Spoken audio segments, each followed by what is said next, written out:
Hello everyone, मैं हूं CA Saurabh Singh Baghel and welcome back to my YouTube channel. दोस्तों, आप कई सारे लोगों के सवाल आते थे कि सर यूपीपीसीएल असिस्टेंट अकाउंटेंट की वैकेंसी कब आएगी, कितनी आएगी, ठीक है, और हम तैयारी किस तरीके से करें, आएगी कि भी नहीं आएगी, ऐसा तो नहीं होगा 2-4 साल बाद आएगी। तो इसके लिए एक आरटीआई फाइल की गई थी जिसका जवाब 7 सितंबर को यूपीपीसीएल ने दिया था। मैंने इसलिए नहीं अपलोड किया कि आप लोग लेखा लिपिक की तैयारी कर रहे थे और आज उसका एग्जाम हो चुका है। तो देखिए क्या जवाब देता है दे दिया है यूपीपीसीएल ने। और मेरी कुछ लोगों से यूपीपीसीएल में जो स्टूडेंट सेलेक्टेड हुए हैं या उनके बॉसेस से भी थोड़ी चर्चा हुई, तो मैं एक टेंटेटिव आपको अनुमान देने की कोशिश करूंगा। तो यूपीपीसीएल से सवाल मांगा गया था 4/9/2022 को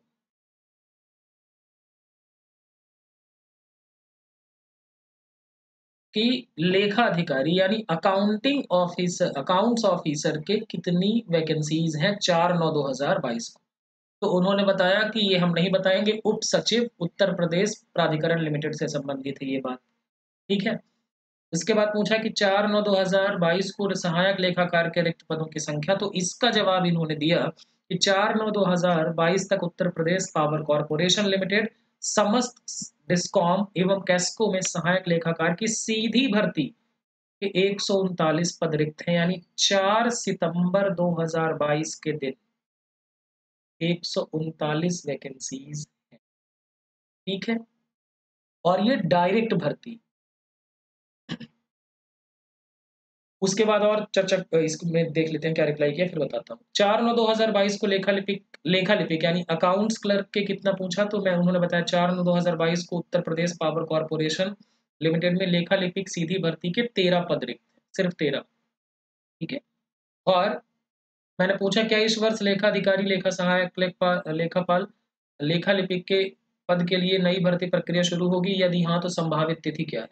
तो उन्होंने बोला कि सहायक लेखा अधिकारी यानी अकाउंट्स ऑफिसर उप सचिव करता है, और सहायक लेखाकार एवं लेखा लिपिक की भर्ती कार्यवाही विद्युत सेवा आयोग के स्तर से की जाती है।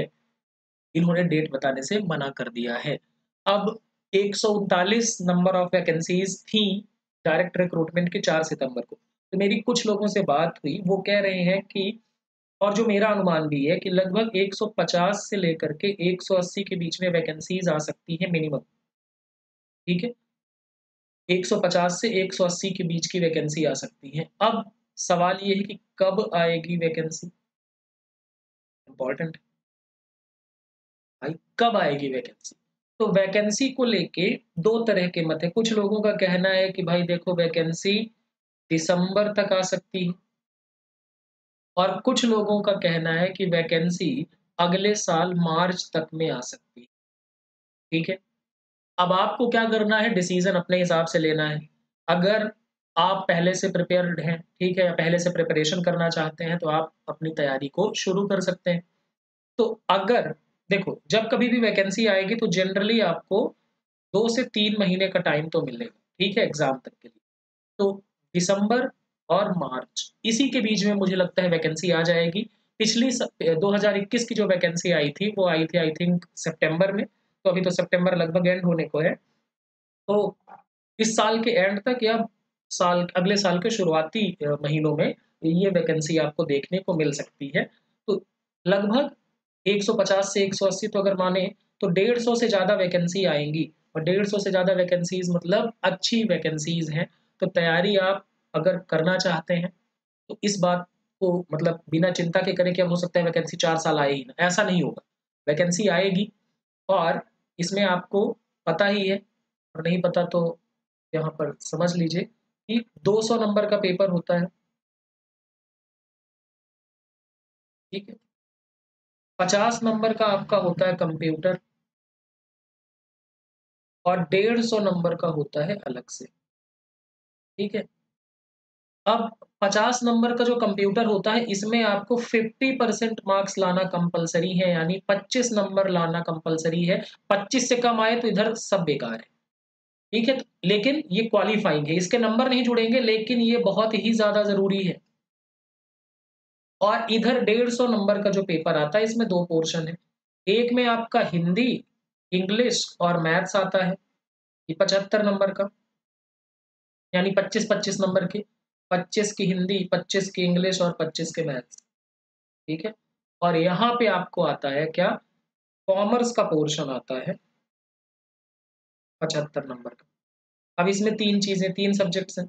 एक आता है आपका अकाउंटेंसी, दूसरा आता है आपका इनकम टैक्स और तीसरा आता है आपका ऑडिटिंग, ठीक है। किसी-किसी एग्ज़ाम में इन तीनों से 25-25 के पूछे जाते हैं, लेकिन ज़्यादातर एग्ज़ाम्स में ऐसा होता है कि अकाउंट से लगभग 40 से 45 नंबर के सवाल पूछ लेते हैं और यहाँ से 15 से 20 और 15 से 20, ठीक है। ये होता है। आप यूपीपीसीएल की वेबसाइट पर पुराना नोटिफ़िकेशन देखेंगे तो वहाँ पर सिलेबस भी मेंशन है, क्लियर कट डिफाइन है। अब इनकम टैक्स में सारा इनकम टैक्स नहीं पढ़ना है, इनकम टैक्स में बेसिक्स पढ़ना है, टीडीएस पढ़ना है, सैलरी हेड पढ़ना है, डिडक्शंस पढ़ने हैं, रिटर्न ऑफ इनकम पढ़ना है। ऑडिट में आपको कंपनी ऑडिट पढ़ना है, वाउचिंग, वेरिफिकेशन ये चीज़ें पढ़नी है। और अकाउंट्स में भी उन्होंने जो चैप्टर्स पूछेंगे वहाँ उसकी लिस्ट दे दी है। अब देखो जो कमज़ोर बच्चे होते हैं जिनको मैथ्स में थोड़ी दिक्कत होती है, तो इस बार जो आई थिंक गया था 2022 में जो एग्ज़ाम हुआ फरवरी में, उसका कट ऑफ गया था, उसमें आई थिंक 240 वैकेंसीज़ थी, उसमें कट ऑफ जो गया था, वो गया था अनरिज़र्व के लिए 87 के आस-पास, ठीक है? 87 150 में से, ठीक है? तो आप इस साल अगर कम वैकेंसीज़ भी रहती हैं, तो आपका टारगेट होना चाहिए 100 प्लस, ठीक है? और 100 प्लस कैसे देखो कंप्यूटर में 25 नंबर लाना ज़रूरी है, बहुत इम्पोर्टेंट है। मैं कई ऐसे स्टूडेंट्स को जानता हूँ जो 120 नंबर लाए 150 में, लेकिन कंप्यूटर में 21 नंबर, 23 नंबर, 20 नंबर इस तरीके से लाए और फिर उनका सिलेक्शन नहीं हो पाया। तो आपको उसके लिहाज से तैयारी करनी है, यानी कंप्यूटर को इग्नोर नहीं करना है, ठीक है?